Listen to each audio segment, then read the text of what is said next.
Vamos continuar exibindo a entrevista com o governador Wellington Dias. Nessa segunda parte, ele fala sobre planos políticos para 2022. Bom, nós estamos de volta para conversar com o governador Wellington Dias e já estou aqui na companhia de Elivaldo Barbosa. Seja bem-vindo, Elivaldo. É isso, Joelson. Prazer estar aqui. Participando também dessa conversa com o governador. Aliás, Elivaldo, já que você se junta aqui a nós, a minha governador, nessa conversa, a primeira pergunta é com você. Obrigado.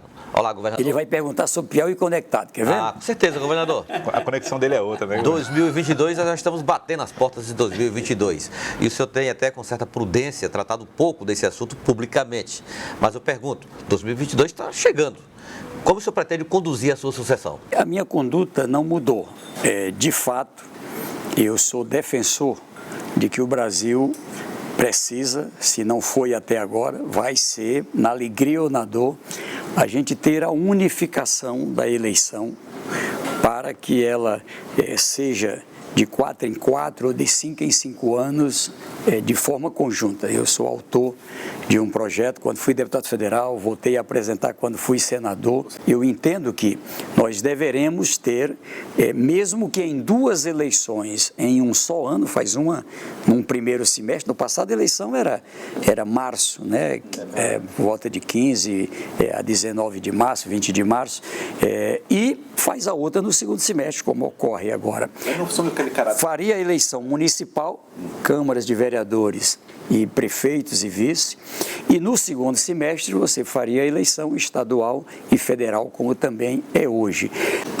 Nós temos uma situação em que você garante, com esse formato, e eu defendo inclusive mandato de 5 anos, unificar com mandato de 5 anos, senador com 10 anos, já é isso em vários países do mundo, ou de 5 anos, mas normalmente se tem esse conceito do Senado diferenciado na estabilidade, como é colocado, 1/3, 2/3 de renovação.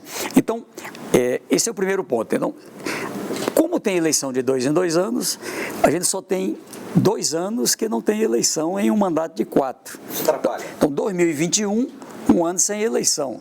Se quem é governo antecipa a eleição, você termina fazendo a política ser o centro, não é, de toda a discussão. E as coisas que são da pauta do povo ficam para trás. Já tem time escalado para ele?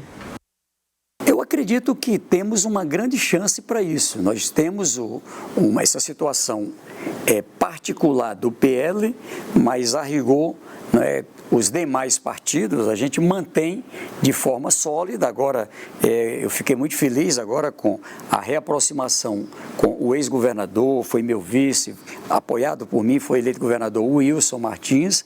Então, isso aqui coloca uma condição de se ter aí um campo dentro do Piauí, que bate com o campo nacional. A ideia de Alckmin como vice de Lula é uma ideia que agrada o senhor? Sim, eu defendo não assim, exatamente um nome Alckmin, mas ele é um líder que preenche o principal requisito, ou seja, alguém de centro. Eu acho que a ideia de 2002, ela foi correta. O Brasil tem um pluripartidarismo.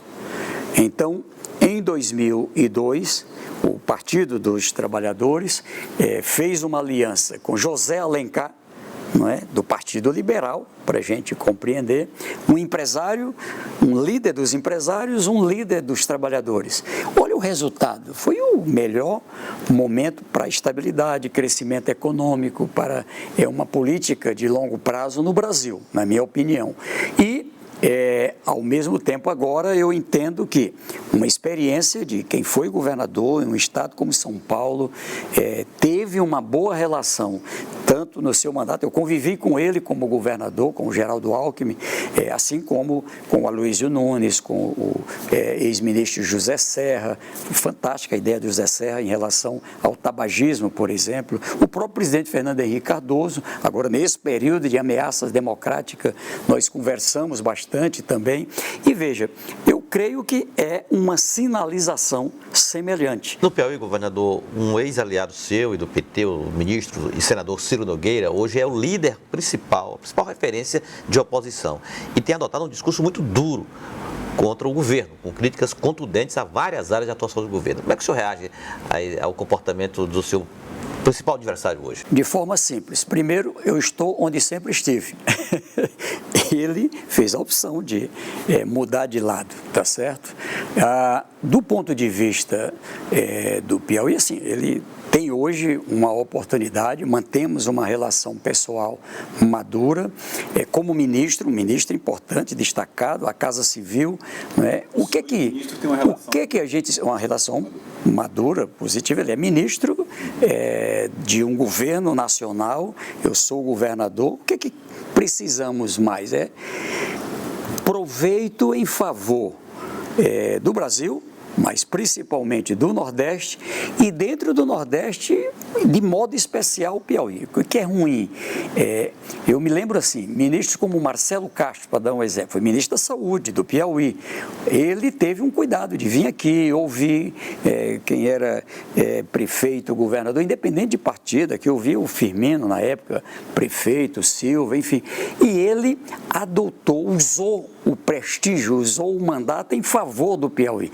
Foi a maior ampliação para a saúde, beneficiando os 224 municípios. Reis Veloso, ainda hoje é lembrado, ministro do Planejamento piauiense, foi quando se fez as obras estruturantes do Piauí, foi naquela fase. Então, o que a gente espera é algo assim, ou seja, o tempo passa, os governos passam, ora é o lado A, ora é o lado B, mas o importante é o que fica, é o legado, é o que se deixa, não é, de concreto para a população. Você teme que a temperatura, a troca de farpas, os ataques façam parte da campanha de 22? Isso... Da minha parte, não. Por que não temos razão para xingamento, para agressões? É só alegria, tá certo? Nós queremos muito paz, fazer uma campanha alegre, animada. Enfrentamos momentos difíceis da Covid, enfim. E, como você diz, nós temos hoje um time, na verdade, o erro do líder é quando começa a achar que é eu. Não, quem é forte é o time.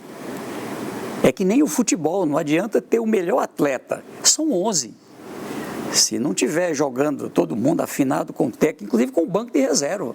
Eu lhe digo, a possibilidade é real, claro. Eleição, eu brinco muito aí, o mestre Antônio José Medeiros que diz, a gente conta os votos que entram na urna, mas só vale os votos que saem da urna. E ele tem razão. Então, nada de sapato alto, nada de já ganhou. Mas do jeito que eu dizia, em 2018, eu olho para o quadro político, pelo que eu sei da capacidade eleitoral de cada um, o time tem chance de sair da eleição aí com 24, 25 estaduais, pelo menos 8 federais, chances reais de fazer senador. Está aí o presidente Lula como o nosso grande líder, não é? Hoje com chances reais de ganhar no primeiro turno, depois de tudo que jogaram para destruir a imagem dele. Eu tive agora do exterior, é um líder respeitado no mundo, lá fora se compreende o que aconteceu aqui, ou seja, essa operação para destruir a imagem de um dos maiores líderes do mundo, tá certo? Por quê? Porque se não destruir ele, a gente não ganha, era mais ou menos assim. Se não tirar ele da eleição, a gente não ganha.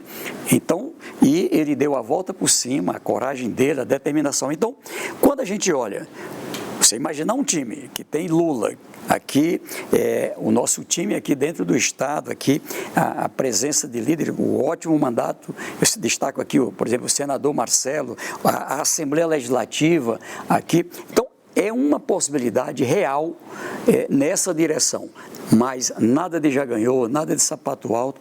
Agora, até o mês de março, a gente tem o prazo das incompatibilizações, das filiações. Agora nós vamos passar aqui a ter o fechamento no início do ano das chapas, está conversando. A base dos partidos? Porque tem uma mudança muito forte, que foi o fim da coligação. Se tivesse coligação, já estava resolvido. Juntava todo mundo numa chapa, talvez o Evaldo de novo lançasse a chapa dele, mesmo assim separada, e a chance real da gente ter aqui um bom resultado para estadual, para federal, para governador, vice, para senador e para presidente da República. A regra mudou. Mudou. Então, isso, qual é a lógica? É que o ideal é menos chapas. tá certo? Os partidos... Ou seja, os partidos permanecem, mas quais os que vão ser o partido das chapas? Vai ter a frente parlamentar que está se desenhando, como é que chama lá? A federação, melhor dizendo, PT, PSB, PCdoB, é um caminho que está por discutir. Teve uma reunião essa semana, não foi conclusiva, tá certo? A gente vai estar conversando sobre isso, não é, também até o início do ano. Então, tem uma série de decisões nacional e estadual que a gente vai tomar no ano da eleição. Eu brinco muito, você que gosta da agricultura, Elivaldo, é que nem na agricultura. Tem a hora de plantar e tem a hora de colher. A eleição é a hora de colher, mas nós ainda estamos na hora de plantar. Então é trabalhar, trabalhar e trabalhar. Senador, o senhor é a favor da federação e a federação com esses partidos nesse campo, né? PCdoB, PSB, PT, já se fala até na possibilidade, depois da operação da Polícia Federal na casa de Ciro Gomes, da possibilidade do PDT entrar nesse debate. O PV. O senhor acredita que isso é saudável e pode acontecer? É real? A decisão, vamos lembrar, é no começo do ano. A minha posição foi mais radical. Ali, quando teve o fim da coligação, eu defendi fusão.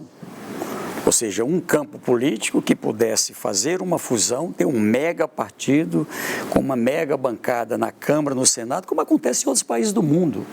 Não é? Ali dentro a gente organizar as linhas de pensamento, ver o que é comum para ter uma pauta do povo na prioridade. Não deu. Se não deu, eu acho que a federação é pelo menos o mínimo. Ele é um embrião para isto. Ele é uma experiência. O que acontece se a gente fizer um trato para 4 anos? É possível ele virar um casamento, não é? É como se fosse uma experiência pré-nupcial. Quem sabe a partir daí dar um casamento e que Deus possa abençoar de longo prazo. Eu defendo que não tem tantas diferenças do ponto de vista das ideias, das ideologias, dos programas para tanto partido. Bom, governador, o senhor tem uma decisão que passa, todas elas passam pelo senhor de alguma maneira, essas discussões, esse debate, mas uma só o senhor pode dizer, que é se o senhor permanece ou não até o final do ano como governador do estado, até o final do ano de 2022. Isso já está maduro na cabeça do senhor? O senhor já sabe se vai eventualmente se afastar para uma disputa ao Senado? O senhor já tem desenhado esse ano 22 para o senhor? Então, deixa eu lhe contar aqui só. Um ponto aqui de uma forma como você colocou aqui. Primeiro, nós estamos um time. Quer dizer então que esse time... Não. O que eu estou dizendo é que não é só ele. Eu estou dizendo é que para alguém se apresentar para o povo, eu acho que se for no xingamento, na baixaria, vai perder. Se for na rasteira, fazendo operações, fazendo prisão, fazendo escândalo, fazendo espetáculo com a vida das pessoas, vai perder. O piauiense amadureceu. Acho que o brasileiro até menos que o piauiense. Ele experimentou a importância de um Estado organizado, de ter um plano de longo prazo. Não pense que é fácil alguém dizer 20 anos antes que a gente ia sair do patinho feio do Brasil para um estado hoje cada vez mais respeitado dentro do Brasil. É assim o Piauí. Então, é preciso aparecer alguém melhor do que esse time. Pode vencer? Pode, mas tem que ser melhor. Não pode ser pior. O povo não quer o pior. Né? Agora, a população deu um passo errado e sente em relação ao governo nacional.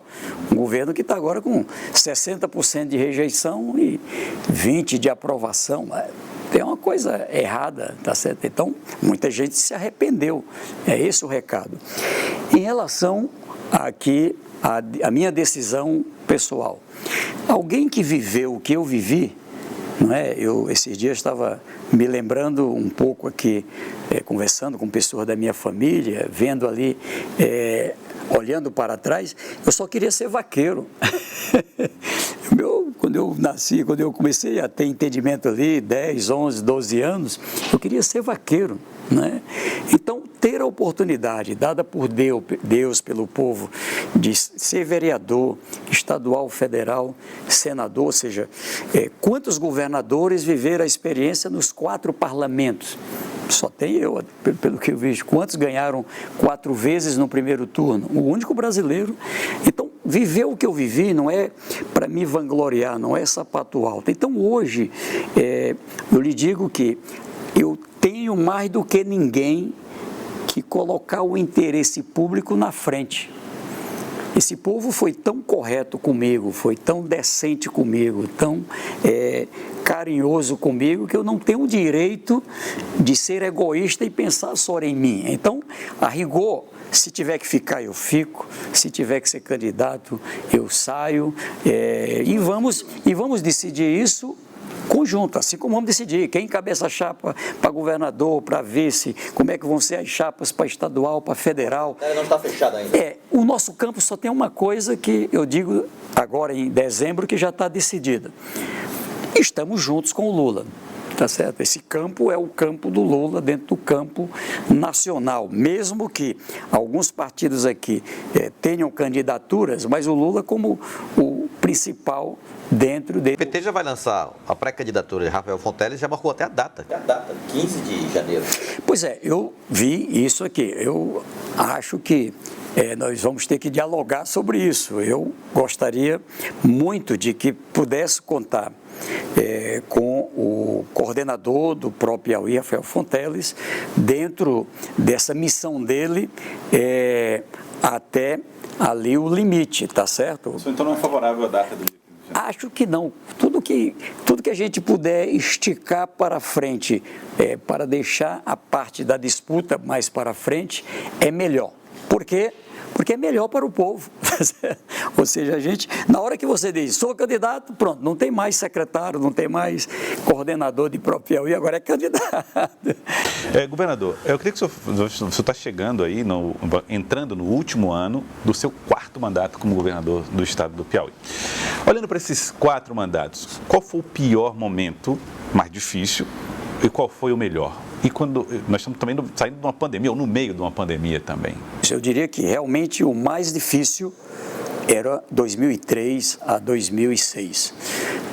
Primeiro, era a primeira vez que um líder do Partido dos Trabalhadores, um líder fora da tradição do Piauí, assumia. Então, tudo era novo para o povo, as pessoas olhavam com desconfiança, ali tendo que trocar pneu com o carro andando. Eu tinha que organizar uma base política, eu tinha que abrir um diálogo com o Judiciário, com o Tribunal de Contas, com o Ministério Público, com os empresários, com a sociedade. Um medo, né? Veja que ali nós fomos eleitos, eu e o Lula, com o principal mote era sem medo de ser feliz, porque tudo era medo, que vai tomar as casas, que vai tomar as propriedades, que vai tomar mulher, tomar menino, fechar as igrejas, era cada loucura que diziam. Aliás, alguns ainda hoje dizem essas loucuras, e na verdade a gente tinha consciência do tamanho da responsabilidade.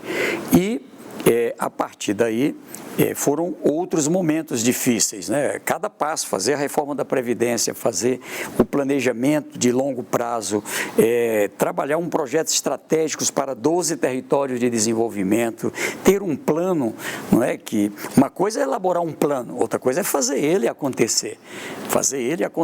Ou seja, são 92 metas que começaram em 92, algumas inclusive agora mais 4 a gente está trazendo agora, porque nem na época a gente nem imaginava, nem sonhava, como é o caso de telemedicina, por exemplo, e outras áreas.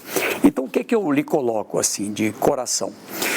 Quando eu olho para trás, primeiro, eu tive que abrir mão de uma parte da minha vida pessoal para me dedicar ao projeto. Quantas vezes eu não fiquei privado da convivência familiar, não é? Dos amigos, das coisas que eu gosto, da música, do futebol, de escrever, de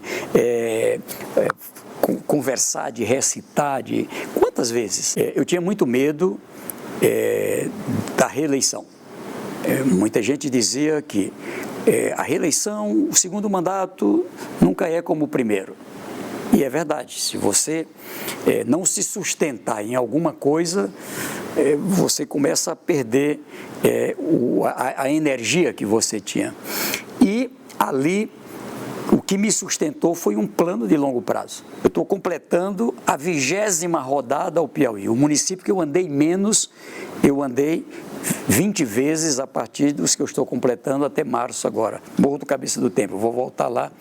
Será a 20ª vez, 20 vezes que eu fui lá, né? Então, conhecer aqui cada comunidade rural, ter na cabeça cada informação. Então, o que eu conto para ti aqui, essas coisas todas estão na minha memória, tá certo? E digo assim, nesse momento que eu estou agora, há um outro Piauí.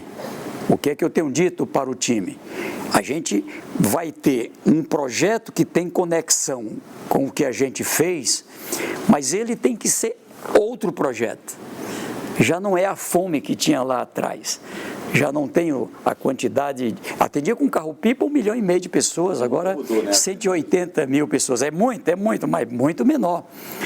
Tinha 1,5 milhão de pessoas na linha de pobreza, tem menos agora, tem mais gente na classe média, tem mais gente com formação superior, técnica, pós-graduação. Então, um Estado tem que ser assim, você tem que ter uma meta a alcançar, ter milhares, milhões de pessoas acreditando nela para poder fazer chegar. Então, eu acredito no Piauí, esse nosso time acredita no Piauí. Nós... eu sempre digo, eu quero viver num lugar desenvolvido e não quero sair do Piauí. Eu quero que o Arthur, a Esté, a Júlia, o Miguelzinho, né, os nossos netos, tenham uma vida muito melhor que eu e mesmo os meus filhos tiveram, tá certo? E não queremos sair do Piauí. Então, nós temos que desenvolver o Piauí. Governador, quero agradecer ao senhor. Muito obrigado pela entrevista, obrigado pela participação com a gente. Não, obrigado, eu que agradeço. Deus abençoe a todos aqui, ó, e um Feliz Natal e um Ano Novo muito melhor, com muita saúde e muitas vitórias, se Deus quiser. Muito obrigado, governador.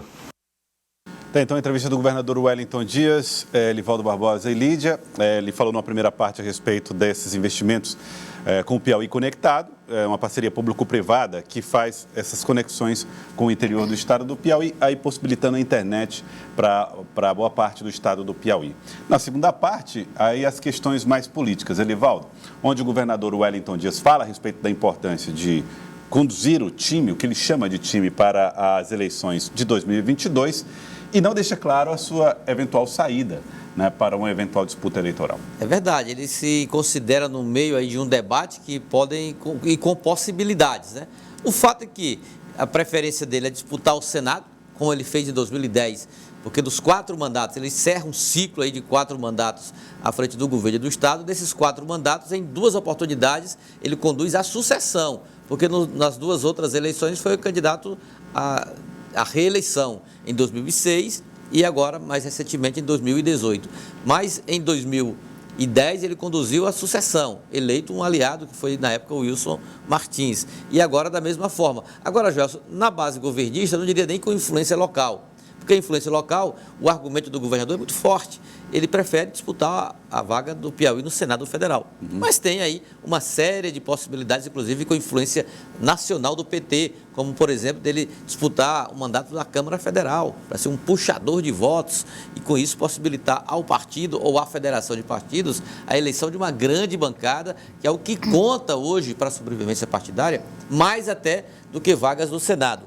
Apesar do Senado ter se sobressaído bastante nas estratégias majoritárias. O próprio presidente Jair Bolsonaro tem no Senado um foco especial a ponto de, no PL, tentar influenciar eleições de senadores em vários estados brasileiros. E como o governador Wellington Dias tem, de fato, essa tese. Então, ele está com 90% para sair e disputar a vaga do Piauí no Senado, e esses 10% que acho que não vão acontecer, estaria entre permanecer até o final. Não há sentido, sequer a vice-governadora Regina Souza, mais confiável do que a vice-governadora Regina Souza Lídia para o governador, é impossível. Então não tem menor receio, não tem menor tipo de... Ele, inclusive, era instalado, um dos fatores foi exatamente dele participar proativamente na sucessão em 2022. E a outra é essa, que, repito, essa possibilidade eu não sei se ela existe, mas a tese existe de ter o Wellington Dias disputando não o Senado, mas o mandato de deputado federal. Uma possibilidade. Outro ponto, Lídia, o governador não gostaria de ver Rafael Fonteles tendo sua pré-candidatura lançada no dia 15 de janeiro.